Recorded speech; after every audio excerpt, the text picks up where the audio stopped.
with your host, as always, Matthew Lyle. The band is back together, as Billy Hatton says. I'm with Grant Hefe, and Buck Massey is back from whatever endeavor he's been spending the last 2 days on. So the show should go horrible as usual. How are we doing today, fellas? I'm doing all right. Mike, you would have been proud of me yesterday, man. There was no cold weather yesterday. Yeah, but I did listen to the Monday show, and apparently it was like 55 degrees there, and Billy's like, oh, it's so cold. Oh, yeah, 55 degrees, and he was like, oh. Hey, you guys got to remember, I'm from Florida. We don't do cold weather, man. Hey, you want facts on, I think on Monday, I think it got up to like 60 degrees here, and right now, today is like 27. Ridiculous. I wish it got that hot here right now. So it's warm though. About 3 o'clock yesterday, it was 64. By 5:30 or 6, it was 40 or 48 or something like that. And like Mike said, today I don't even think it hit 30 yet. Yeah, it's cold. That's what happens. That's cold weather, Billy. Well, we're supposed to get a rare occasion today in El Paso. It's supposed to rain today. Oh. At least it says 70%. So normally when it's that high, that means it's probably going to rain for about 5 minutes and then it'll stop. So at least we will get a little rain today. A little make it humid out there. You know, I was thinking about this the other day. You know, I think it'll be hilarious. Do you guys ever watch like football that's on, or sports that's not on like basic TV? You know, say you're using the ESPN app, you're not actually watching ESPN2, and they're like, all right, let's swing it over to Billy with the recap of the other game. But I guess because on that app they don't swing it over, so it's just like 45 seconds of awkward silence. Yeah. I think it'd be hilarious if we did that. All right, I've never seen it. We'll open up the show. We're going to send it over to our new correspondent, Steve. And we just sit here for like 2 minutes, and then when he comes back, we're like, "Great stuff, Steve." That's what they'll do. They'll say, "We're gonna send it over to so and so in the other game." It's like 45 seconds silence. He's like, "Great stuff, Mike. Welcome back." And I'm like, I didn't get to see what's going on. Billy, you should watch things on like apps every once in a while because I don't know if it's like contractual or location based, but a lot of times they won't kick it over to like the in-game break-in. I find that very amusing. That is actually just that's exactly what the SEC network did last night on the UK game. Like it would go to a 2-minute like break, and it'll just be flashing the SEC little banner like on the TV playing some like 1970 elevator music or something. It was don't crazy. Get me started because I'm sure Mike's in the same boat because me and Mike talked about this. I don't have cable. I have internet, and then I have like Hulu Live, and then I have apps. And so when you're watching it on like Roku, unless it's like a few commercials, it spends most of the time either being this big ESPN or this big SEC logo, and just this most atrocious music. Yeah, it's pretty the only horrible good music. thing. And I don't know if this makes it better or worse, Mike, but up in the left-hand corner, there'll be like a countdown, but it'll start at like 90. Oh, I've never seen that. I must be using the wrong app. It's just, but trust me, you're not missing anything. Because the only thing worse than not knowing how much longer you have is knowing you have 90 seconds and just being nails on a chalkboard. So you're not missing anything, Mike. Horrible. It's horrible. It's horrible. The only reason I like it is because my wife makes me mute it, and I don't mind that. So it lets me know when the game's coming back on, and also, I can unmute it right. Also, on the bright side, if you record that, for the first half hour of the game, you can fast forward through that, and you know exactly when to stop. I mean, that's a positive. Yeah, I don't like DVR for the win. It is hard for me to DVR a game I am very passionate about because once I know the outcome, either my team loses and I definitely don't want to see that again, or they win and I'm like, oh, we won. So, well, I mean, I watched the UK game on DVR last night, and I shut my phone off. I put it on the airplane mode, and I didn't answer my phone until until I actually started watching the game. So it was much better. Yeah, all-time bad beat though, right? I mean, I don't know if Billy's seen it, but Billy, did you watch the Kentucky game by any chance? I mean, I did. So anyway, real quick before we get into the show, Kentucky was up by 14, whatever. They were rolling around. There was the little banner that SEC Network puts at the bottom had the shot clock shut off. It just showed the regular clock. So Kentucky was just dribbling out the ball. Well, with like a half a second left, the Kentucky threw the ball in the air and game over. Cal started shaking hands. So the refs started blowing their whistle, and they went to review. And the game at the bottom, the little banner at the bottom said final score, but the ref said no. There's 0.8 seconds left. It's a 14-point game, 0.8 seconds left. Why does it matter? Yeah, they need all their money. They was there to work 40 minutes. Texas A&M gets the ball at half court because that's where the turnover occurred. They throw it in. The guy lets it bounce hop in front of him once and does kind of like some kind of little silly double tap into a half court shot. Nothing but net. They end up winning by 11. The point spread was 12. Wasn't it 12? Yep. So like you're. Well, I know guys like Mike is mad. I was not happy about it. Look, I know things are going to happen. Like for example, when a team's losing and they run around, they try to throw a Hail Mary shot and it gets intercepted for a touchdown. That kind of that happens, and that is, as Scott Van Pelt would do it, an all-time bad beat. But like that's just a part of the game. This game was, for all intents and purposes, over. Like literally, ESPN or SEC or whoever said this game's over. Like they're shaking hands. Both coaches are meeting in the middle, shaking hands, kissing babies. It's over. And the refs are like, we're going to give you 0.8 seconds. So if you bet that spread, if you bet, Kentucky's going to cover, and you're like, I'm good, especially because the game's over, you're like, woo! And the next thing you know, especially if you turn the game off. I'm just saying. All right, we've bantered for too long. We're going to hand the baton over to Mike here. Mike, so basically what we're going to do is you've been out the last couple of days. It's been a pretty eventful sports couple of days. We had the NFL playoffs Saturday and Sunday. We had the college football championship Monday. You missed both Monday and Tuesday's show. We're going to give you the mic for about we're going to give Mike the mic for about 5 minutes. And I want to hear your thoughts. And then me and Billy can chime in on whatever absurd things he comes up with. But Mike, the floor is yours. What were your thoughts on NFL playoffs, college football championship? Well, let's start with the NFL playoffs. It was kind of as I predicted. The Colts won. The Cowboys won. The only loss that I got was the Bears and the Philadelphia Eagles, which was a very great game, a very ugly game, as a lot of us thought it was going to be.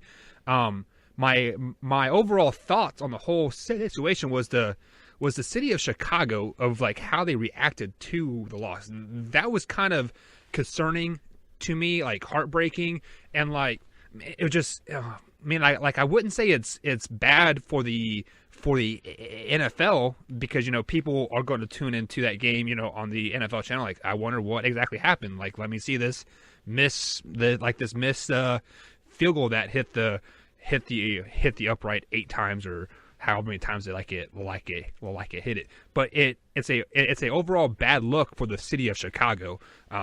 It's not the first time they've done this. It is not the first time an NFL team has done this, but just the way they reacted in that loss, it was kind of heartbreaking. But it makes it that much more exciting because I went back and forth on that game so much that I didn't know what to expect. And the Philadelphia Eagles, the Foles magic is still there, I guess. It's kind of hanging on by that thread. But the Philadelphia Eagles and the Indianapolis Colts they're not teams that you want to face. These are very dangerous 6 seeds. Look out Chiefs. Who the Eagles play? Look out Saints. So these are very, very powerful teams. Very, very, very powerful underdog teams. I almost wouldn't even classify them as underdogs, to be honest. And then as far as that championship game, I did pick Clemson to win that game in our chat. I didn't go on record anywhere and saying it unfortunately, but I did post it in the chat. As far as that blowout, I was not expecting that. I was expecting, a 35-34 type of game. Nothing like we saw. I guess you can say that the Alabama did not want to play in their postseason games, so they set out their players, right, or something like that. But all I have to say is congratulations to Clemson, obviously, and we'll probably see the same game next year. So, what's that? Be round 4, right? Round 5. It'd be round 5 in total matchups, but round 4 of the championship. Yeah. A couple points that Mike made there that I thought was funny. He said the NFL playoffs went exactly as I predicted, and then proceeded to tell you how he went 50% on his pick. I went. He said the only one. No, yeah, you literally just said I got the Seahawks and this right, but I got the Chargers and Bears wrong. There's only 4 games over the weekend. I did not say that. I picked the Chargers to win, I picked the Cowboys to win, and I picked the Colts to win, and then the Bears to win. That's not what you said. That's not what you. We're going to review the tape because you literally said I picked these 2 right, got these 2 wrong. No, at 50%. I just left out the Chargers game. To your next point, the city of Chicago, which Chicago's taken a lot of bumps and bruises here over the last little bit, and for the last year, and in the city itself. So I think the least of their worries is Parkey missing a kick. But I feel like, to your point of the way these cities act, if you look, I think it's these. I hate to call them little brother cities because they're big cities, but Chicago and Detroit. I mean, you look at the likes of Boston and LA; those teams ball. Like Boston's history, whether it be the Patriots, whether it be the Celtics, whether it be the Red Sox, whether it be the Bruins, they're just successful. New York, the Yankees back in the day, the Mets in the 70s, they still love their Knicks. Their Giants have 4 Super Bowls. Their Jets have a Super Bowl. You look at LA. LA's chock full of Lakers, and they don't really care about any other sport. Miami just cares about whatever's in. Like there's football here, there's basketball, whatever. But Chicago and Detroit, they want to be those big cities. They want to be on the cusp of that. They had the Bulls in the run, but I think that's why you see when it's a 100-year curse for the Cubs. And who was the Bartman guy who tipped the ball? They hated him for a decade. Yeah. They still do. This guy, this. Yeah. I think now, since they won the World Series, they kind of extended like an olive branch. But, I mean, there's still a lot of hatred there. And I think cities like Chicago and Detroit, who aren't as successful sports-wise as Boston, New York, that doesn't have the beautiful weather of a Miami, LA, that doesn't have the tourist attractions of a Vegas, they're still big cities, but they don't really have a lot going for them as far as national attention. Now, obviously, if anybody from Chicago or Detroit's listening, they're going to be very upset by me saying this. Oh, we're great cities. I'm sure there's great things in both cities. But as far as the national picture goes, not a whole lot to say, hey, that's awesome. Detroit's a horrible city, by the way. Yeah. I'm not going to say it. I can say that because my dad is from there, so it's all good. Okay. But sports is that one relief. Sports is that one, look at me, we are there. And the Bulls haven't been anything since Jordan bounced. The Cubs did get that off their bag, but if you're not a Cubs fan or you're a White Sox fan, there's still that misery. I don't really know what the Blackhawks have done in hockey. I know that there was some success. I know there was quite a bit of disappointment. And then you look at the Bears. The Bears really haven't done anything since Rex Grossman got them there over a decade ago. So out of nowhere, here comes Mitch Trubisky and this defense. They get Khalil Mack. They put together this really good season. The whole city of Chicago feels untouchable. And Nick Foles comes in and says, one and done, go home, it's over. So that's why I feel like they are acting in that manner. If Tom Brady was to miss the playoffs this year, which would be equivalent to this, Boston fans would be upset, but they're not going to death threat.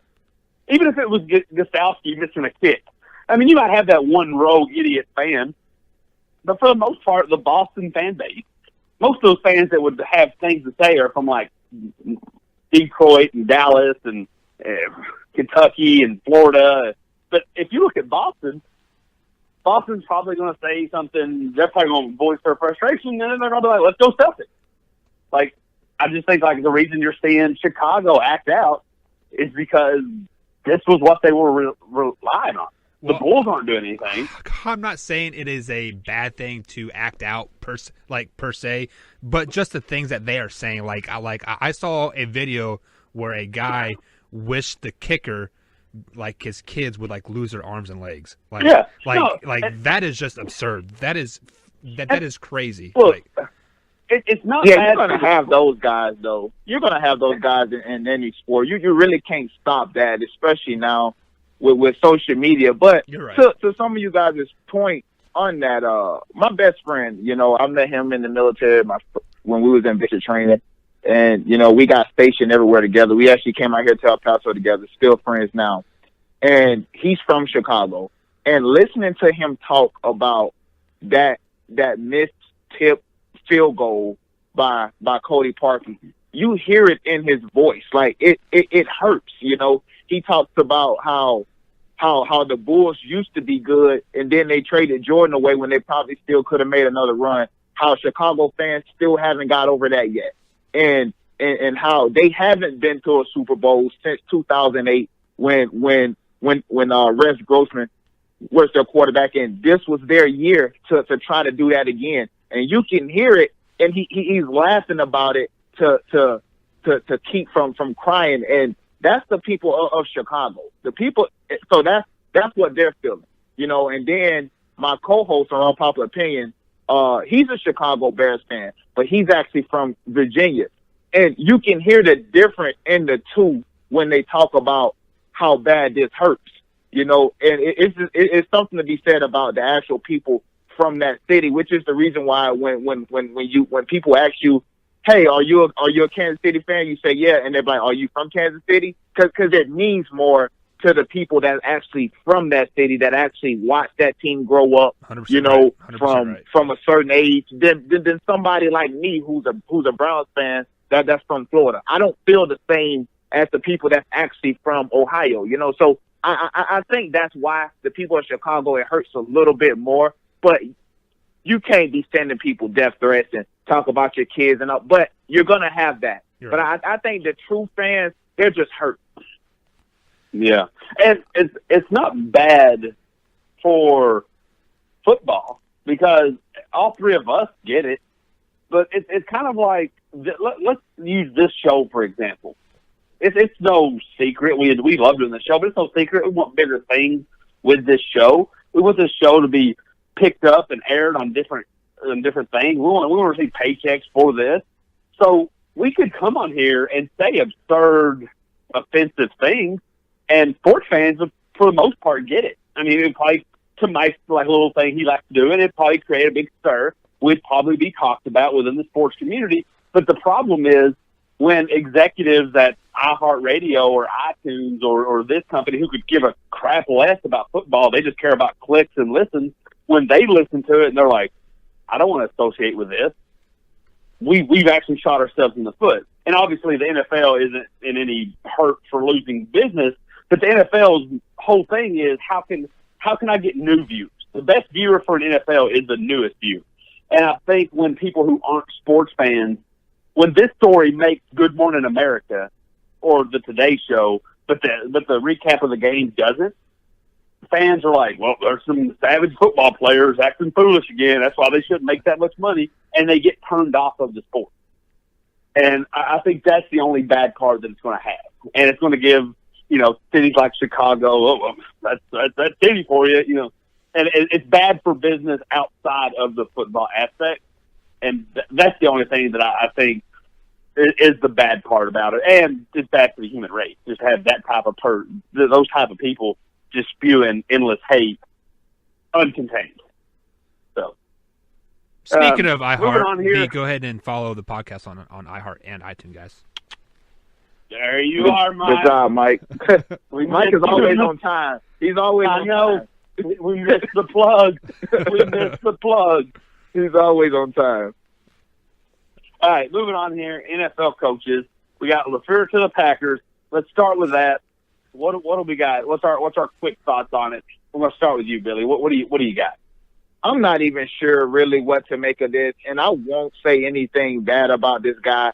He had a mediocre Titan offense, but I mean, what did he have to work with? I guess that was probably me when my brother was telling me that Sean McVay was leaving the Redskins to go be the head coach of the Rams. I was saying, well, is he any good?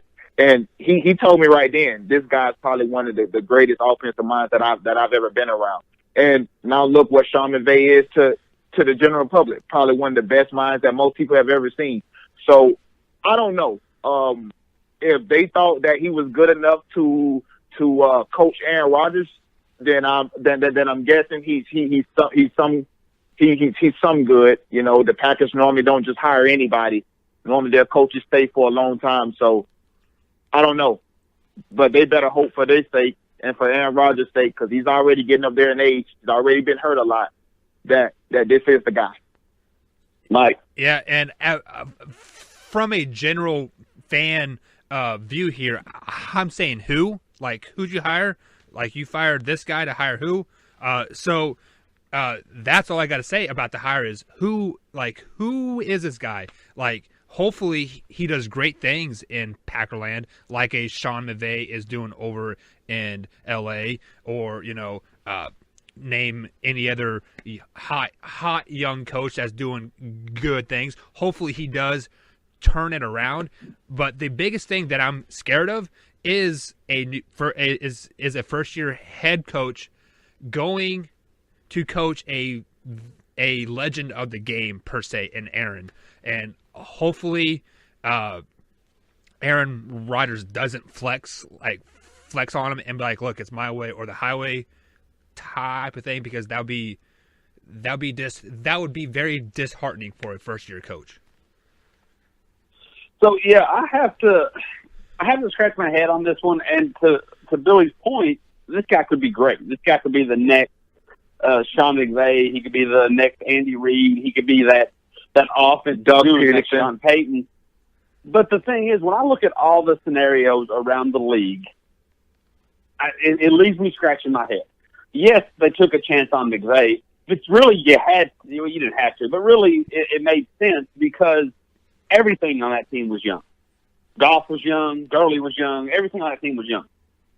Doug Peterson in Philadelphia, even though now it looks like that's Nick Foles, he was brought there to groom Carson Wentz.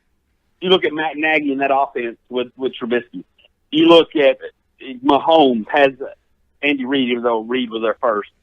And then you look at the Peyton or the Tom Brady's and the Drew Brees. They've had coaches for a long period of time. This one reminds me of, I think they should have gone the line of more of what Indianapolis did. If you're going young coach, get a young defensive-minded coach. Aaron Rodgers is fine on the offense. You get him a decent offensive coordinator, let him kind of call the shots. To Mike's point, legend of the game. Really what Peyton Manning did most of his career in Indy, you just kind of because that defense is atrocious. And you don't really, the only thing you're leaning your head on is a veteran quarterback. And you've shown last year that this veteran quarterback can butt head with his coaches. Even a really good Super Bowl winning coach, Mike McCarthy. So what's he going to do to Matt LaFleur, however you pronounce it? What's he going to do there? What if LaFleur wants to bring in some absurd offense? I know he likes more of a pocket quarterback, but what if his passes don't really agree with what Aaron Rodgers likes to throw? I mean, if you got rid of McCarthy, you're getting rid of your first-year head coach. So I think it could have some great upside. I just think there's more downside than there is upside. Just to add to your point there, he could just be a placeholder too, just like the Arizona coach was as well, because Josh McDaniels is off the quote-unquote train now, or the interview trail. He's staying put in like Indy or in New England, I should say. So maybe he is just a placeholder for one more year till that next hot coach comes available. and we'll talk about it on the next coach the topic. But if why? Because you don't know who the next great thing is. If Josh McDaniel, from my understanding, there was a lot of mutual interest between Josh McDaniel and the Green Bay Packers organization. If there was that much interest, why didn't that happen now? Because here's the thing, Aaron Rodgers isn't a first or second year quarterback. You don't have 2 or 3. Like, example, if somebody's like, oh, well, he's waiting for Brady to retire. Spoiler alert, Brady and Rodgers may retire the same season. We don't know how this is going to go. We don't know how stubborn Brady is or how much injured Rodgers can get. We don't know. So if you wait 3 years while McDaniels is waiting to end that relationship with Brady, you may lose every bit of gas you have left in Rodgers. So I think it's super risky. You don't just put a placeholder out there. But Mike alluded to it. Cliff Kingsbury to the Cardinals. Mike, we're going to start with you. Thoughts on this hire? You know, they always say the best mediocre quarterbacks makes the best coaches, right? And Cliff Kingsbury, that's what he was. He was a mediocre quarterback in college. He did an okay job at Texas Tech, but clearly he wasn't a head coaching college person, I guess you can say, because he did get hired as an OC at USC, and somehow, some way, he ends up in Arizona. So the only thing I can think of like what they're thinking there, they have a young quarterback, bring in a young coach, a fresh mind. They are hoping what Sean McVay did to Goff. That's the only thing I can think of right now, because I feel it was a very, very long reach for them to bring him in there and hoping for overnight success. But you never know. It could be just like the Rams, but they don't have the pieces, obviously, like the Rams have. So the only thing I can think of is young quarterback, young coach. Maybe they are building something for the future 5, 6, 7, 8 years down the road. Billy. Yeah, that's exactly what's going on. I mean, if you look at Sean McVay and Jared Goff, they kind of got the same personality. You know, that blonde hair. You know, that pretty boy feel to them. Both of them are young, and then you go to the Cliff Kingsbury, and you got a Josh Rosen, already a LA kid, was right at their at UCLA, and Cliff Kingsbury kind of got that same feel to him. So you look at it, and I guarantee you that's probably the only reason why Cliff Kingsbury wanted this job. That's probably the reason why he decided not to stay at USC, which could be a really good job in a few years. You know, the type of recruits that this guy can bring in. But I guarantee you that's the reason why he wanted to go to Arizona, because he wanted to do that Sean McVay and Jared Goff. He wanted to see if he can do that with Josh Rosen, and that kind of fits his style. Josh Rosen's kind of a gunslinger, you know, spread him out wide, sling it all over the field. That's why he won the job, and I'm sure he'll do fine. It's going to take some time because they don't have anybody. They're going to have to rebuild, but I think he'll do all right. So I don't question why he wanted the job. I mean, it's an NFL job, and we can joke about how bad these teams are all day, but there's only 32 of them, and it's an honor to be considered a part of that fraternity. And I mean, you do got a young quarterback. Is there anything less than David Johnson's tank? Fitzgerald's 72, I think, and he can still catch probably and a half. 100, and a half. He'll probably be 90 before the season starts. He can still catch 100 balls. You got the number 1 pick, which looks like it's going to be a defensive guy, but shoot, you might be able to trade that around and get a couple of offensive pieces if you're an offensive-minded guy. My question is on Arizona. So, as you guys may remember, I have cursed the Arizona Cardinals, so this is going to end horribly. I have put my voodoo on them because I still don't agree with the firing of their previous head coach after 1 year. I get this. I get you think this guy's it, but I don't feel like they do. I feel like they didn't want a person. They wanted an idea of a person. And Billy brought it up. They said, when we fired this guy, we're going to go find the closest thing to Sean McVay we can. And that just happened to, on a checklist, that just happens to be Cliff Kingsbury. To Mike's point, he's actually the worst Texas Tech coach they've had in probably, the last 20 years, if you look at records, because they've kind of gotten to a decent point as far as their program goes. He gets the job pretty much because that's his old school. He was a mediocre quarterback, to Mike's point, had not a very good record. He ran off 2 quarterbacks that's in the NFL, Davis Webb and Baker Mayfield. He was able to do something, I guess, with Patrick Mahomes, but it's looking like Patrick Mahomes me and you could coach Patrick Mahomes to 40 touchdown passes. I just think they wanted to make a splash. They was looking for something, but I don't think they did their homework. And I don't like where the NFL is going to be going with this, where we're just going to copy whoever's doing what because we think that's how it works and screw our team. Like, you've been here 6 months, you're fired, we're bringing in Billy Hatton because he does A, and A is successful right now.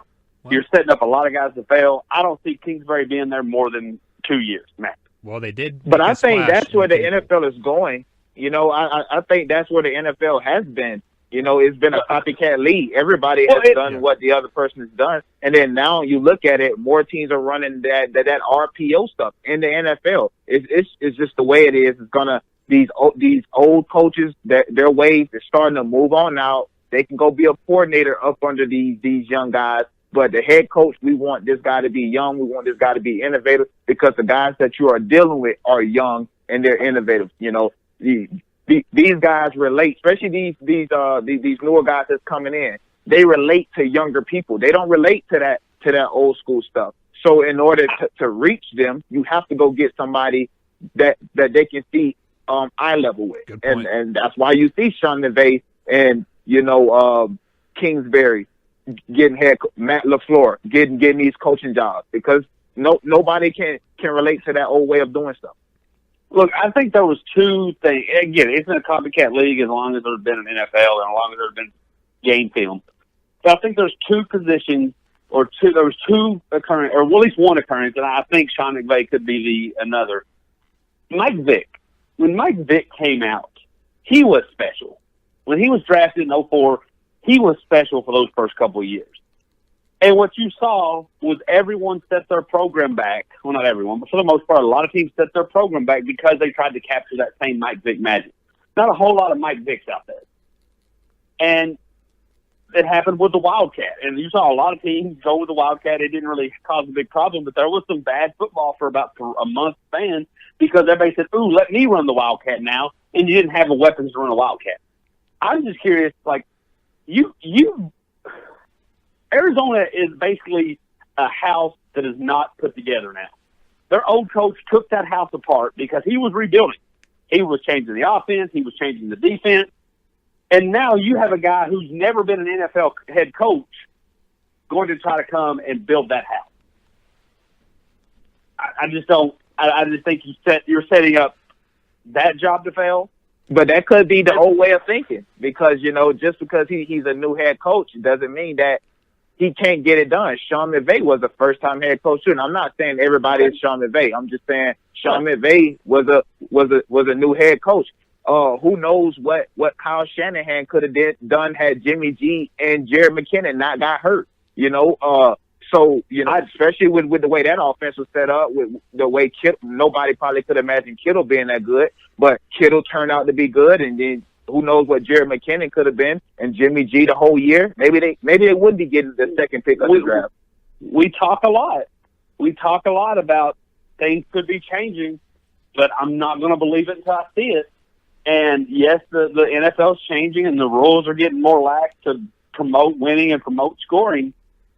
But I've yet to see somebody become a head coach with 0 NFL experience. Sean McVay had his foot in the NFL. Even Pete Carroll, who bolted to the NFL way back when, had to go back to college and then came back to some decent success. I've yet to see somebody with 0 NFL coaching experience step into that head coaching role and be good. And yes, that could be an old way of thinking.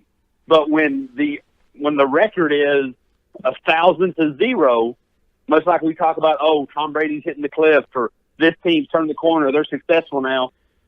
I need to see more than I need to see it actually happen based on you thinking it's time for it to happen. I I think the NFL is so much different, and yes, the rules are changing to make it more collegiate.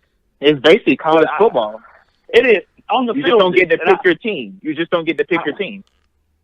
It is, but I'm also curious to see how everything gets developed.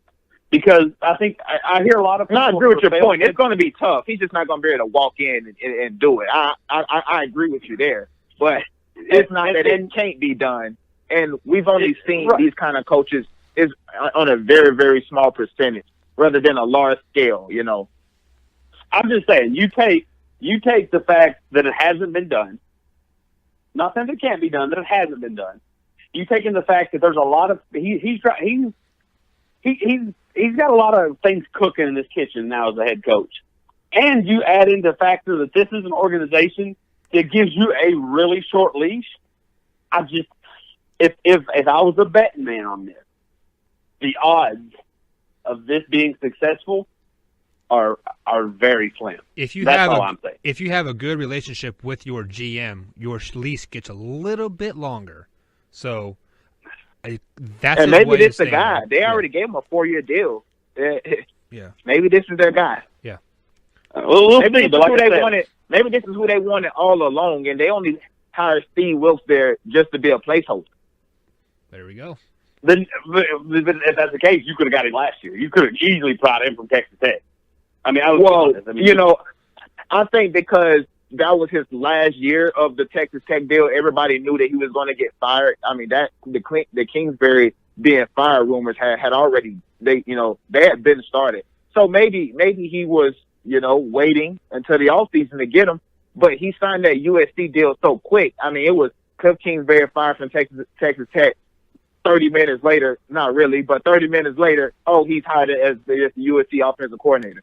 So everything went really, really quick. So, maybe this is their guy. But I agree.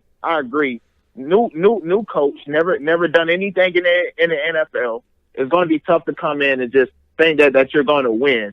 But it's not that it can't be done. But he better hope that, to Mike's point, he got a good relationship with his GM, or we could be seeing another Steve Wilkes. And so, like, they can, and this isn't towards anybody on the show. This is just, I'm prepared for the media BS. And if they try to come out and say, this was our guy we wanted, we were waiting for what Billy said, his contract was from 2014 to 2020. So he could have been fired at any time because that record he had there was not good. But let's move on to another Big 12 quarterback, or another Big 12 team that had a good quarterback. I'm connecting him, Patrick Mahomes. Kyler Murray. Got me all over the place. Kyler Murray, reports are coming out. Yes, he's got that contract with the A's. Yes, he's already been drafted number 9 in the first round pick of the MLB draft. But there's a lot of reports saying that football is his favorite, and that if they were to rank things that could happen, I forgot who article it was. Even the NFL draft is definitely an option. Even coming back for his final year is even an option. What do you think he would do, and what do you think is best for him? Billy, go. I think he would play football. I think he would probably go to the NFL draft. There's something about playing football, and I play both. I play baseball and football, and baseball is probably my favorite sport. But if I had a chance to do something, it'll go play football. Because there's nothing like, running out of the tunnel. It's hearing the crowd. It's a different adrenaline feeling when you put on that helmet and them shoulder pads. It's something about it. But what he should do is he should go play baseball. That's where the more money at. You're going to make probably 3 times the amount of money playing baseball that you will probably ever make in football. Listening to some of the scouts, this guy, Kyler Murray, probably won't even be a first round pick in the NFL draft. He'll be a second round pick, which means that's already less money. In baseball, they said he'll probably be in the majors within a year or two. So I mean, you weigh your options. I think baseball is the better route. You save yourself. You don't have the gruesome injuries. You really don't have to worry about CTE in baseball. You get to play longer. So I think he should go play baseball, but I think if he could have it his way, I'm sure if all the stars align perfectly, I'm sure he would rather go play football. See, and Mike, I hear everything you are saying about him being a great baseball player, etc. But how many players do you see enter in the baseball draft and never pan out? Probably 95, 90%, 96% of them still end up in the AA, single A, triple A baseball their whole career. Yes, he signed a $9 million contract or however much it was. Tim Tebow signed a $2 or $3 million contract, and he's still playing AA baseball. Tim Tebow was never highly regarded as a baseball player like this guy is. Tim Tebow was just a guy that was known to play baseball. And Tim Tebow started out in what, AA or single A? This guy's already AAA bound right now. It's totally different. Just because you're a AAA bound, it doesn't mean you'll end up there. You could be a NFL bound player at like 8th grade, but it doesn't always pan out that So that's the point. So who says that this guy will pan out in the NFL? That's why he will. That's why he should come back for his senior year, up his stock even more. And if he is all about making the cash faster, he will go to the NFL because he will play those 10 years, signed a pretty hefty contract by being a first round pick. But if you go and play Major League Baseball, you really may not start making really good money, $15-16 million a year till 7, 8, 9 years dead down the road. So I mean, do you want to ride on a bus, 116 games in AAA baseball, or do you want to fly in luxury jets and play football 16 weeks a year? So I get the point. About that. That's where my mind is what's more glorious? Is it you're thinking of it from a right? It is, because you're playing 16 games for the most part. Every game's sold out. Even as a backup, people are going to know who you are. You only know 5, unless you're a big baseball fan. You can only name about 5 players. And they play the 162 games. Exactly. I can't name a player on every team. There's 162 games. You're flying all year. You do this, you do that. He's not a pitcher, so it's not like he gets huge days off. I don't know how the rest rotation works in Major League, so he might not play all 162 games. So, but I do have some other. To Mike's point about baseball players, 96% of them not making it, I think that gets a little way down because there's 40 rounds. But most of the first-round drafts, they tend to find their way to the big. When you start getting round 5 through 40, it's a crapshoot. The money issue is where I think is going to come down to it, and I think it also shows you the mindset of today's generation. So if he goes pro and he's drafted in the top 10, he's going to make more money than he would make playing baseball. Right. Nobody is saying that, but nobody is saying that he's going to be a first-round pick. People are also saying a second-rounder. Exactly, that's my point. So I mean, I'm looking at the financials. I'm looking at both things because I truly don't know. I don't know the kid, but I'm looking at both things evenly. So if he goes in the first round, he could make close to what he's making with the A. If he starts going second, third, he's looking to struggle. Then I look at the failure success rate. Let's just say that both are equal. Him being a quarterback and him being a baseball player, his chance of succeeding is the same. In the NFL, even as a quarterback, once you're deemed as a failure, it's really, really, really hard to get back into the club. Once you get booted out the club, you can't get it. You got to break into the club again, and that's hard to do. You're going to have to go to Canada, or you're going to do something.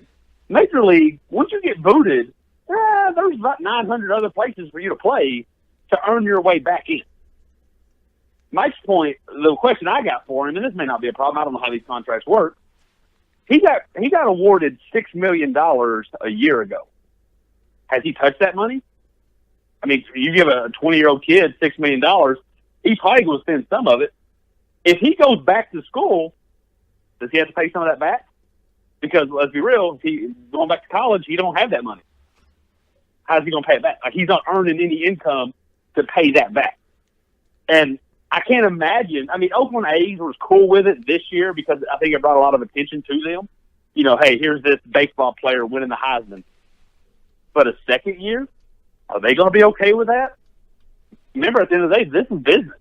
And you're my $6 million man running around getting tackled. I need my money back. And does he have that money to pay? I know this is all I think he probably held on to it. I think he probably held on to it because even at the beginning of the season, these rumors that he would probably love to play football was already out there. And if he was a smart man, which I don't think that this guy is one of those guys, I think he probably faked it. You know, look, I think. Plus, you know, when these guys are going pro, when they're the for sure guys, you know, even though this guy may be a second rounder, but he's one of the for sure guys. You know, their agents loan them money and all that other stuff until they get their contract. If he goes, that's fine. But if he comes back to college, he can't hire. Yeah, I don't think he'll risk going back to college. His stock can only go down staying. Right. If he goes pro and he gets drafted in the first 2 rounds, he can give them the money back, no problem. But with the signing, I don't think you get a signing bonus in the second round. But with you know, you do. You know, okay, so you get it. It's up to the team, really. Right. So his signing bonus alone can probably say, "Leave me alone, Ace." So I'm not worried about it if he goes pro. I'm worried about the option if he comes back. I don't think he can only hurt himself, you know, staying. Because Justin Herbert will be coming out next year. Shouldn't Tua be coming out next year? He'll be coming out next year. He'll be in a worse situation really than he was this year. So he better off be going this year, where the only big name guy is Haskins, and the rest of the guys, the Jones from Missouri, from Duke, and the other guy from Missouri, these guys aren't really known as well. He'll better off go this year. Next year it's stacked. So entering the draft segues me to my next point. My next question for you guys. Oliver Luck has came out and said that the third professional football league that's going to be in 2019, or maybe I think it's 2020, is going to be the XFL.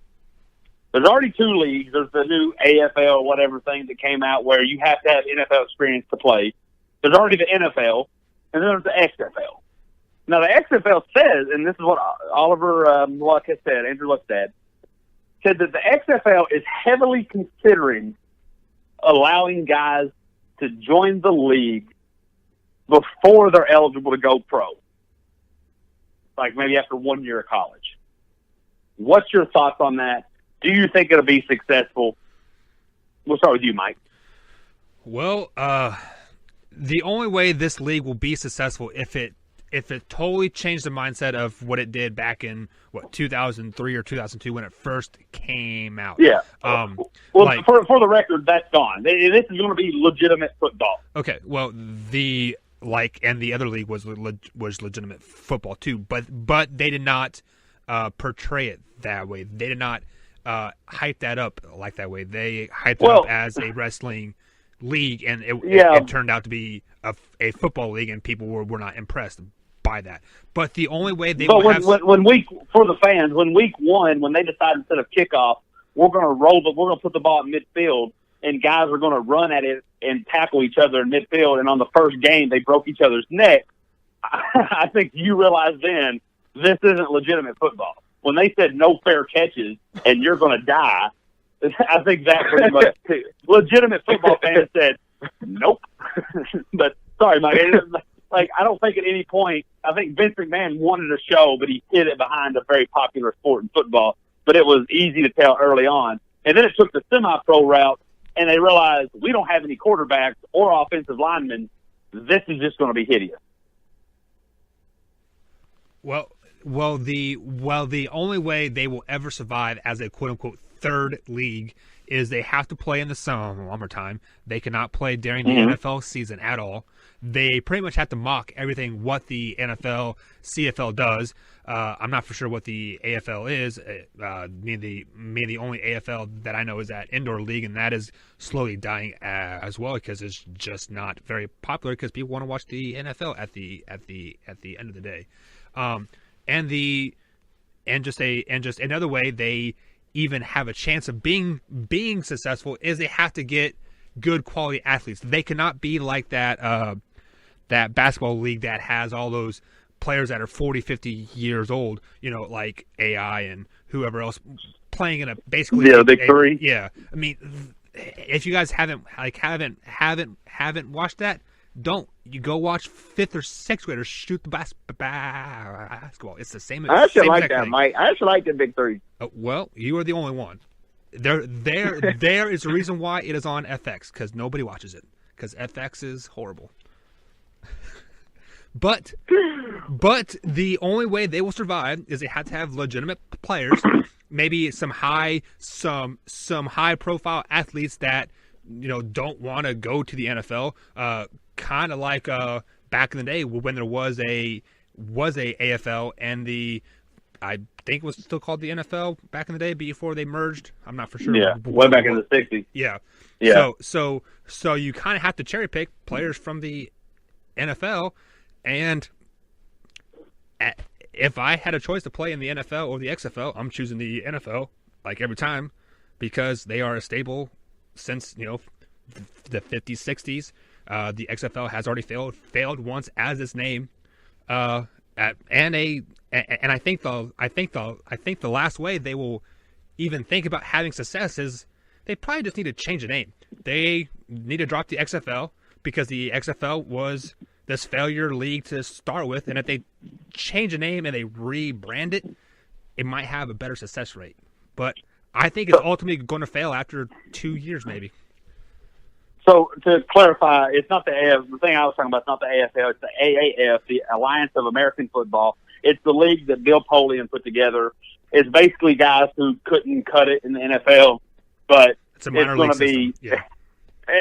But I'm going to read you what the description says, and I don't know how you can make this more offensive, but it's going to have the NFL rules, but slight rule changes and focus on streamlined fantasy football for fans, giving it a modern twist. So I'm hearing NFL, but even more offensive. Is that impossible? But Billy, what about you in the XFL's plan?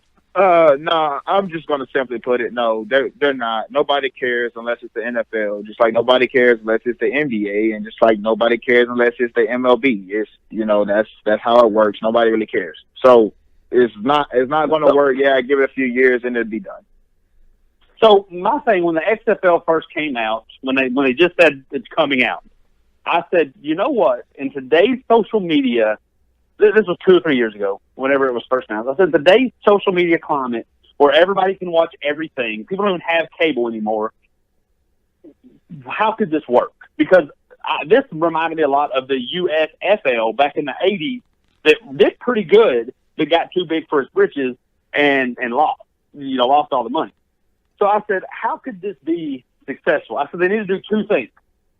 They need to go after college kids, 18 to 21, and say, hey, you can come here, Trevor Lawrence, you can come here after one great freshman season and make X amount of dollars. And you have to go through for the problem players, the Ray Rices. As bad as this is going to sound, go pick up Kareem Hunt. Like, that has to be the thing. Like, because you can't take, if you take the kids that are old enough to be in the NFL, but not good enough, and you're not taking any of the guys that are good enough but have a troubled past, Mike knows this all too well. You're stuck with semi-pro. Nobody's watching that. But then they came out and said, we will take absolutely no one with controversy, whether it be Ray Rice, Kareem Hunt, Colin Kaepernick, Eric Reed. We're taking no one. That's half the NFL. And I was like, that's going to be Boom. Right. Because, well, that's the thing. What's controversial in today's standards? Everything is controversial in today's standards.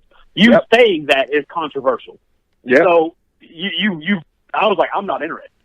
Well, when this came out, okay, you got me again. But the more I got to thinking, and maybe one of you guys brought it up in this chat, but I know another friend brought it up. And I'm going to try to say this professionally. Can the XFL, because we talk about this in the NBA and the G League, because you only got to be out the NBA 1 year, only really a semester, 6 months. I don't know how much college life you live in that 6 months. NFL, you're in college for 3 years. Summer, winter, fall, spring, you're there. Can the XFL duplicate the college's way of life? And I hope you guys get what I'm saying. Imagine the quality of life Trevor Lawrence is experiencing on campus right now. I bet that is a great life for an 18-year-old kid. Hey, I said that during the game, and somebody laughed. I thought it was you that said it in the chat, but I've had other people hit me up with it. The quality of life that those kids are living on campus right now as 19-year-old, I don't think the XFL can duplicate it. Look, I know you get your in pro sports, you get your groupies, you get your fans, everybody loves you, woo. But college is just a different beast, kids. And when you are at any frat party and you are the big man on campus at a big time Southern university, especially because don't Clemson rank up there with like the Georgias and the Bamas and the Floridas and the Texas and the party schools? They do not. Like, isn't that? I mean, can the? I don't think so.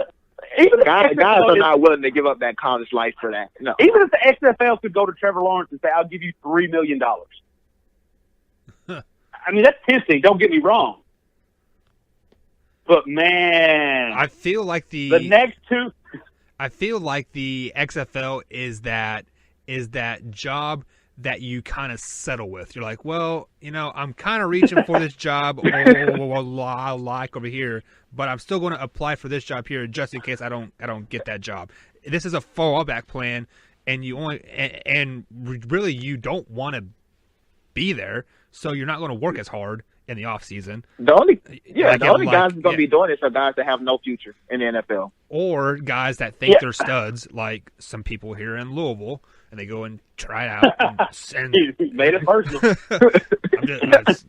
Let me just stop right there before I dig myself too big. I mean, because like most people not listening, but Mike, I know exactly where you're heading. I'm going to stop you right there. Yeah. We can bring Crosstalk back in 2019, and we can light it all up.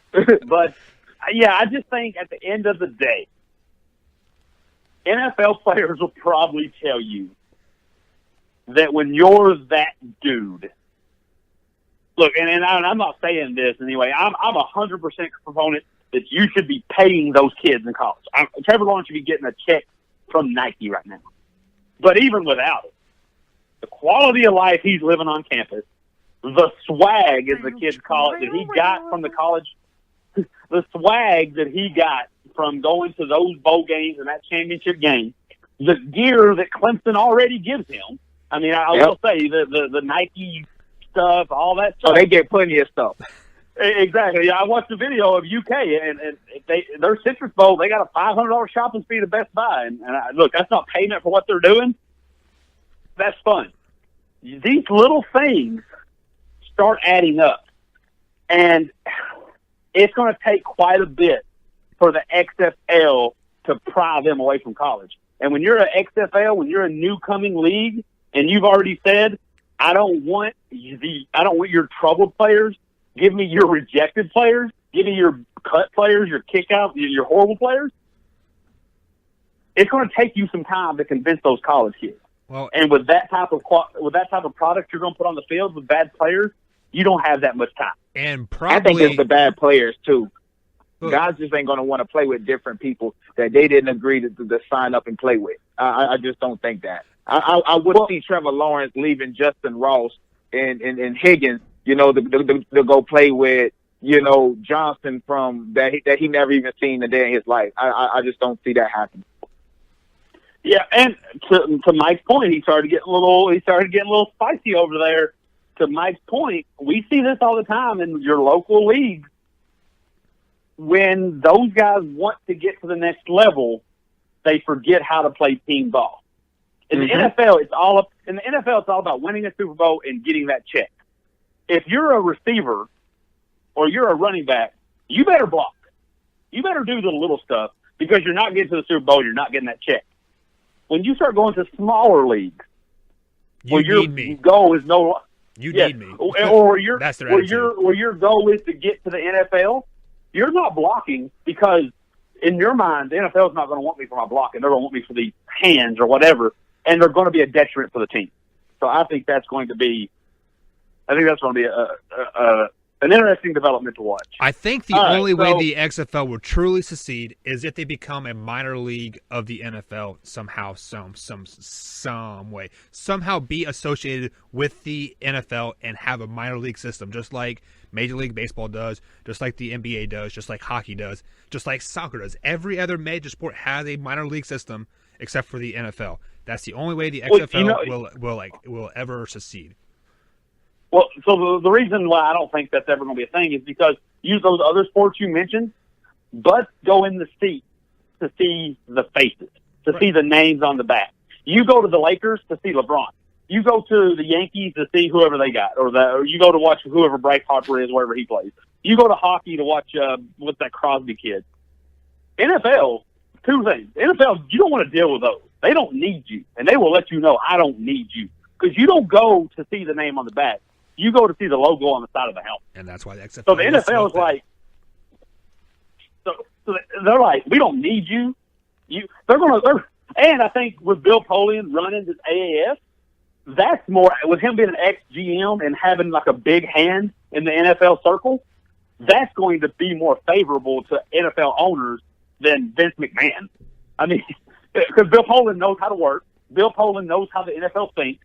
Bill Polian's going to know how to kind of scam, if you will. He's going to know how to say the right things. Like, Roger, I know you want 90% of our profit, but what if I give you 70% of profit plus first pick of my players? Vince McMahon's going to walk in there and say, I want 50-50, and he's going to get kicked out. Right. NFL's like, I don't need you. So, hey, Billy, I'm glad to know it's not just us. Mike's back, and we have another extremely long show. So yeah. I'm gonna wrap this up with some NBA. Sorry, guys. I try not to, but we all just love sports so much. We just get to talking about it. NBA, real quick points for everybody. Boogie's back. Well, not back yet. January 18th. What's your immediate expectation, and what's your long-term this season expectation? Billy, we're going to start with you. I think it's kind of the same. I think short term, I think Boogie can average about 20. I mean, listen, these guys are just going to be jacking up shots. And Boogie, being the guy that he is, he's a tenacious rebounder. So I think the boards are going to come easy. He can run the floor. I've seen video of this guy. He doesn't look like a 280-pound, 300-pound guy that just tore his Achilles. So and who can score with him? I thought before he got hurt, he was the best big man in the league. I don't see how that changes now, especially in the Western Conference. Who does he have to really contend with him? So I think he can get. He probably won't get 20 points because of all the other shots, Steph and Clay and KD. But I think he can easily average about 17, 18, and 11. And of course, it's going to be a championship at the end of the year. This is not even close. Mike. Okay, so I want to break this up into like a short term, mid term, and then a long term. Short term, he is going to be very, very clumsy and missing shots and getting frustrated. You know, like he is not getting the ball enough. But that frustration is going to be masked by Curry and KD and all those guys carrying the team, you know, and starting to win like a little bit, and like then we get into that midterm range when they are trying to really emphasize getting Cousins the ball, you know, making sure he touches the ball every two or three times down the court. There'll be emphasis of like getting him the ball. Then he'll start getting into the groove, you know, averaging that 15, 17 points per game, 8 or 9 boards, you know, maybe a couple offensive boards as well, you know, a couple easy putbacks. Things are going good. They are starting to roll, but they aren't really producing in the win column. Then you get into the playoffs and into that third tier when Steve Kerr's like, hey guys, do not worry about getting Cousins involved in the offense. You guys just do what you do. If he's open, awesome. And then that is when the frustration really starts to like come to fruition. They make it to the championship game. They probably win it, but in the offseason that frustration starts to really show and he gets shipped off. Well, I mean, I don't know if shift off the thing. His contract's up. He can gladly walk out the door. Well, so, they don't renew his contract. There you go. We're both opposite end. So the fun thing I'm going to do here is Billy gave you just a short, quick answer. Mike gave you a little bit more depth, but I'm going to go even deeper than that. By the time he comes back, they'll be 45 games into the season, a little over half. Between the day he comes back and the All-Star break is 11 games. I think he's going to just play off the bench, come into a role. He may start out because they don't have any big. But, I mean, they're just going to play them for about 11 games. They're just going to see how he gels, see where he's at, probably a minutes restriction, see what he can do. Then you go into the All-Star break. After the All-Star break, unless something horrible happens, you're going to see, quote-unquote, injuries that me and Billy always talk about. KD out with a calf. Steph out with a thumb. Clay out with a shoulder sting. And what this is going to be is basically the Warriors giving Boogie the shine. Say, okay, Boogie, you're the star now, and we're going to play you in groups. You're going to play 3 games with Steph. You're going to play 5 games with Clay. You're going to play X. So I think for the next probably 20 games, 15 games, you're going to see one of the other big 4 out with a undisclosed injury or a minor injury, and I'm putting up air quotes, to allow Boogie more touches. And then the final 10 games of the season, they're going to try to put it all together. And to Billy's point over Mike's point, I think it's going to work great. I don't know if it would be a long-term solution. I highly doubt it because of the way he is, and him and Draymond would never fit. But for 3 months, 5 months, however long's left in the season, I think they can all put a smile on. And I think everybody else may be miserable, but I think Boogie's going to have the time of his life. If you look, when he was playing with Anthony Davis last year, he wasn't the main guy. He was having a ball. That's probably the happiest I've seen Boogie since he was at Kentucky. And then he got hurt. It's called winning. It's called winning and not being accused by 3 people. Yeah, exactly. It's winning. When you're with the Kings and you got everybody hanging all over you and nobody's hitting the shot, it gets frustrating. But the Warriors like to share the ball, so he's going to get his touches. Steph will throw that thing down there. Draymond is the guy who normally initiates the offense. Anyways, Draymond will get the ball down there. Andre Iguodala, when he's running the point, he's a willingly passer. These guys are going to pass the ball, and trust me, Boogie will not have to worry about touches. The only guy that probably won't pass the ball as much is KD. And while Woody, he got the ultimate green light, but Steph and the rest of these guys, they like to pass the ball, and Clay plays off the ball. I'm going to call it. There's going to be a game. There's going to be a possession in one game. And it'll go unnoticed, but I'll notice it because I watch all the games, and I'm a fan. And it probably will be against the worst NBA team. But there's going to become a possession where Steph comes down, pulls up a 3, misses it. Boogie pulls it down, kicks it back out. KD shoots, misses it. Boogie pulls it back down, kicks it out to Clay. Clay misses it. Boogie pulls it back down, kicks it out to KD, and I guarantee you he's going to have the biggest smile on his face because he's just dominated. He's back to what it was in high school when nobody could stop you. And let's be real, you're not going to leave those 3 guys I just told you open. So you're not going to double Boogie. And if Boogie's a fraction of himself, who's going to stop him? That's why I think he'll get about 11 boards. He's going to dominate. He's going to dominate. He's going to have a ball. Now, like I said, I don't know how well that will work.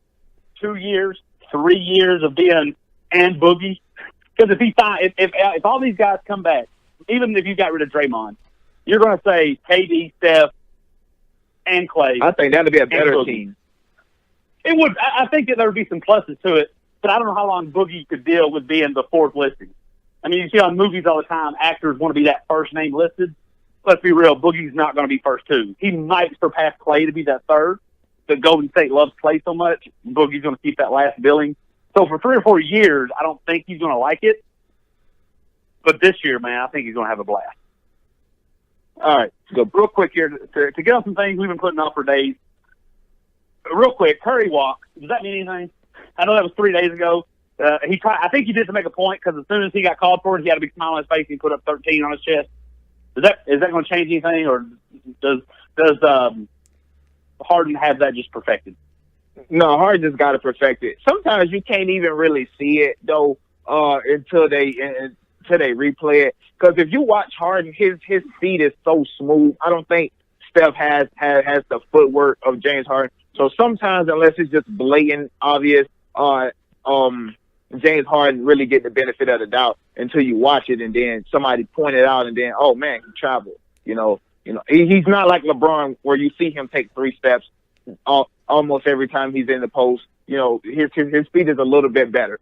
So no, I'm not saying James Harden is always going to get it. Mike, does this matter? It matters, and they're hating on the light skinned man. Give the man some love. Let him travel like Harden does every game, and travels and double dribbles and whatever he does. Call it around the league fair. Give the light skinned brother some love. Don't call those travels unless you're going to call them on like everybody. Harden just put Jamal Murray on his face the other day.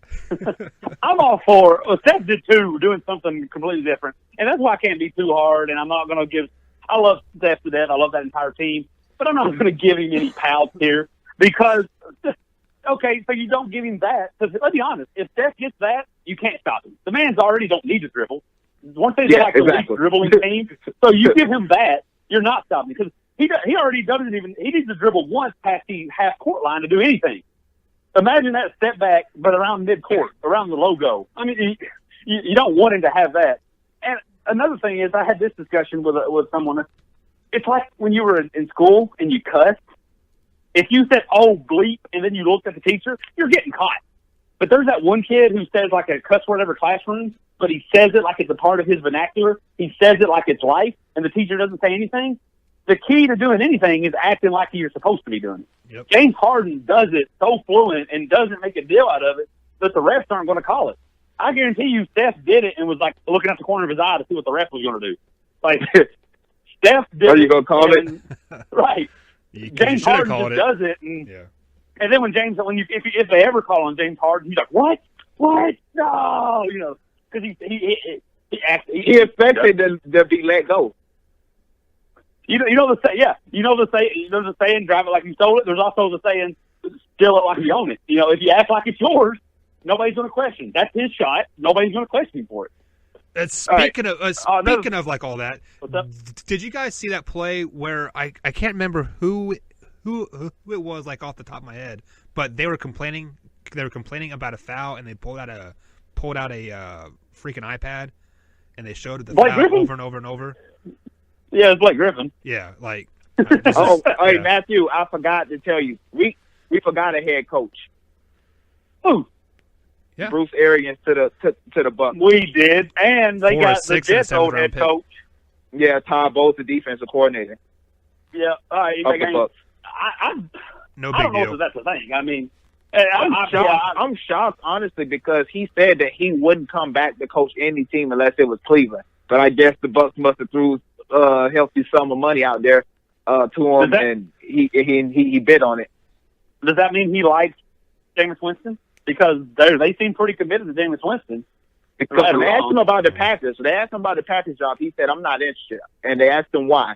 He said, I'm only interested in the Cleveland job. So, I don't know. And maybe that's a good thing for Jameis. Making some big calls there, like as like a part GM or assistant GM or something like that as well. And then there was a rumor, too. Adam Schefter posted that Mike McCarthy said he will only interview for the Jets head coaching job. Yeah, I saw the same thing. Maybe he sees something in maybe these guys see something in these young quarterbacks. Dirk Cutter went back to Atlanta. How do you think that's going to work as the OC? Positive. Yeah. Because it was some of their top years when he was there. When you're a head coach and you get fired, when you're a head coach and you get fired, you go one or two ways. Either you're flustered and you just kind of go into telecasting and broadcasting and you say, hey, this is safe because no one's going to question my intelligence here. Or you're motivated and you go be a great coordinator. I mean, look what Wade Phillips is doing. Tom Coughlin, Romeo Crennel, all these guys. You just kind of learn, hey, this is my comfort zone. Michael used to laugh at me on crosstalk, and I hate the term. I wish they'd make a new term for it. But there's a term called Peter Principle. And it's when you reach a point in your career that you have – I know, I hate the name. But you reach a point in your career where you are no longer qualified for what you're doing. You keep getting promoted, and you're at the top of your career, but you're just not qualified enough. And I think we see a lot of coordinators get these jobs. They learn, they improve, but they're just not good enough. So then they take what they've learned. They got that experience. They go back. They were already good coordinators to begin with, and now they're great coordinators. And then maybe next time they're a better head coach because guess what? They're more qualified now. So I like watching anytime a big head coach or at least a head coach goes back to be a coordinator somewhere. I like to see how that goes because what did you learn?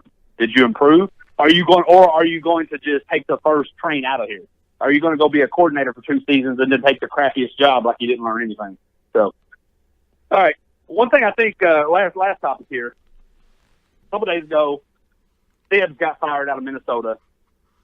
I'm really shocked about that because I felt like I know he wasn't the greatest coach. I know people had complaints about him, but they had just beat the Lakers without LeBron.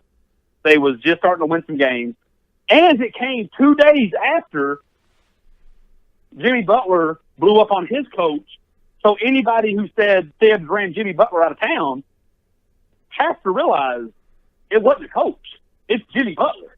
So for him to be fired after all that, mid-season, I was a little shocked. Mike, what was your thought? Like I said, like you have to have good relationships with the GM to basically keep your head coaching job and to have that leash to play with like a little bit.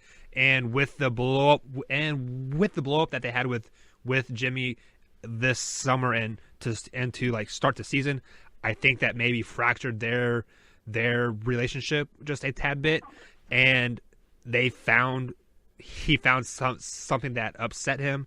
You know, the team's not performing well, and you know, it was a straw that broke the camel's back, as they say.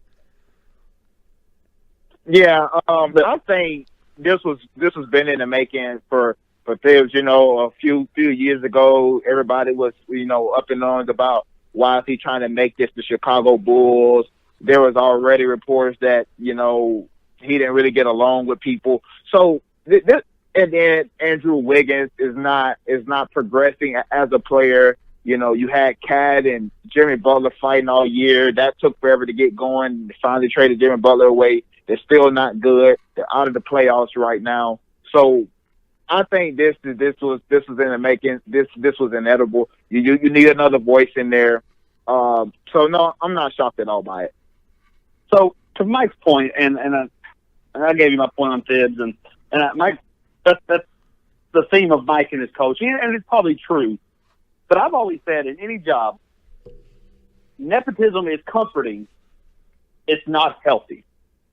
Being friends with your boss, with a higher up, is comforting. When you can go to work, if I went to work and Billy Hatton was my boss, that would be comforting. Because for the most part, me and Billy's cool. I don't think he'd fire me. If I messed up, he'd be like, hey, bro, you messed up, whatever. We'd laugh it off. But it's not healthy. It doesn't improve me. I don't build from it. I think going to work, knowing you have a deadline, knowing you got to perform or is grass, it is going to make you, competition breeds improvement. But on that other hand, though, but I would rather have a situation where my GM and my coach and my quarterback truly don't like each other, but they find a way to get it done, or they get gone, than a situation where I'm going to go out on a limb and I'm going to say Jerry Jones and Jason Garrett have a pretty good relationship. If they don't get it done this year, you're just still dealing with mediocrity. You know, you go to look what happened to Bengals. They said the GM and the head coach was really close. Look what you got. 16 years and 7 playoff wins. But I don't know if 7 playoff wins, 7 playoff games. Like, yeah, but at the same time, if you are friends, you have a little bit more room to like play with, and like yes, you may have that down year, but you always have room to improve, and you have time to improve, and if you are working for a friend or say you get a job and you become a friend, like you and your boss, you don't want to let your friend down. So I think you would work harder for a friend than somebody that is consistently dogging you the whole time. Typically, that's not really proven, though, because, yes, you have respect for your friend/boss, but as humans, we're selfish. As humans, I would rather come home and watch TV than do this report that Billy wants me to do. And then I can face Billy because I'm comfortable with Billy, and Billy's like, "Hey, Matt, man, where's that report?" And I'm like, "Man, I was home." But you don't want to let him down, though, either. But that's the thing, though. If he never applies that pressure, you get the Cincinnati Bengals. But what he's saying is, normally with friends, you can be a little bit more looser. Even if you don't want to let him down, you know that if you do, he's going to give you more chances than a guy that you probably don't know.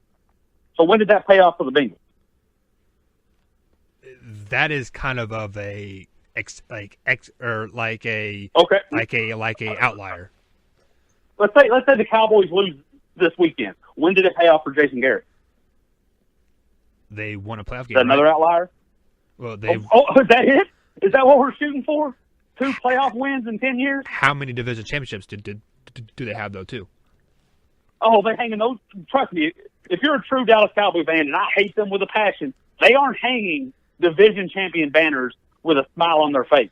They want conference championships and Super Bowls, and it's not getting done. I know a lot of Cowboys fans, and I can't stand them. Let me make sure I get that clear. They said that they actually wish they would have lost and missed the playoffs because now that one playoff win pretty much just got Jason Garrett about 5 or 6 more years. No, what shot him more years is that 6 or 7 games they won in a row, not the playoff win.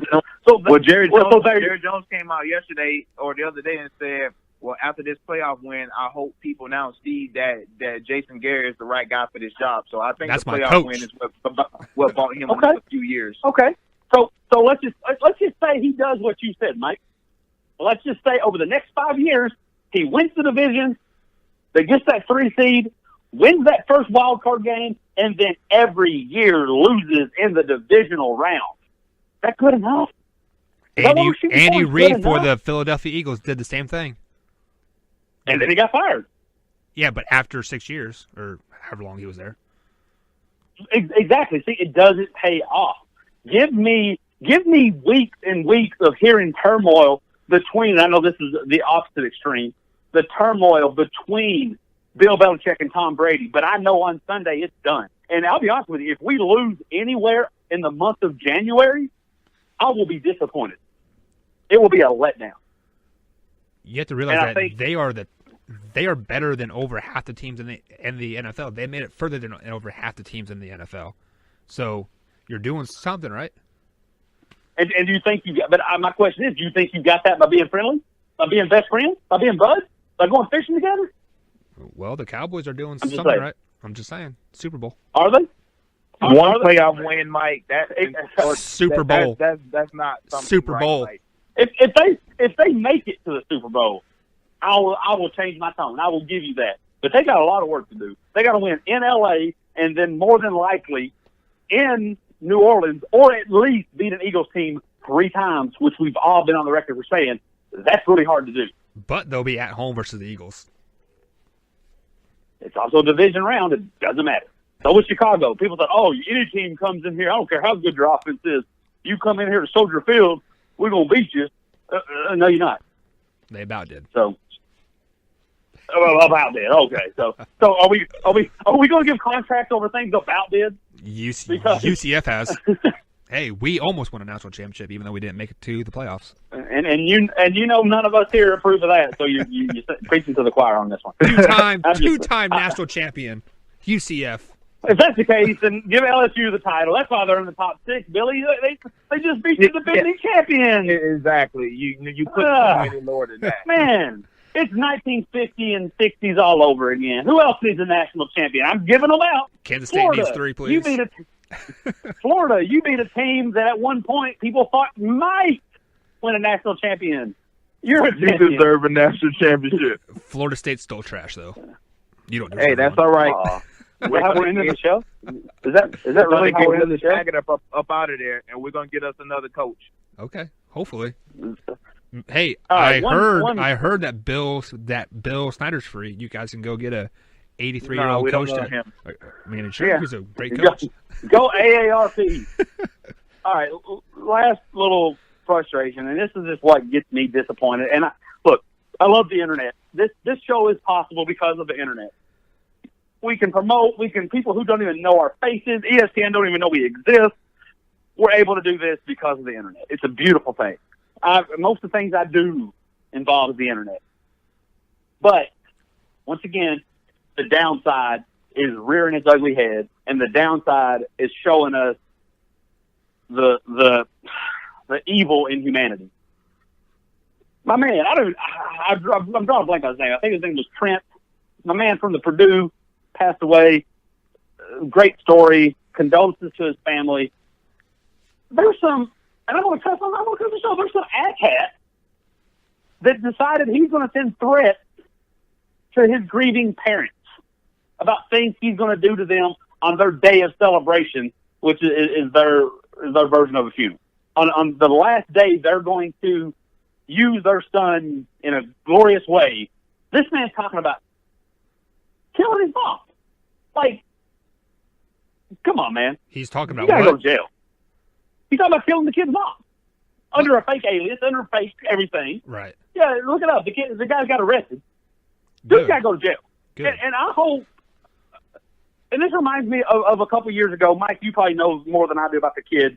The Nebraska punter that passed away in a car accident, right? I think it was a punter. Yeah. They had a big thing. I think one of the other teams had something for him to honor him. So they flew the family out. While the family was at the game, some asshat robbed their house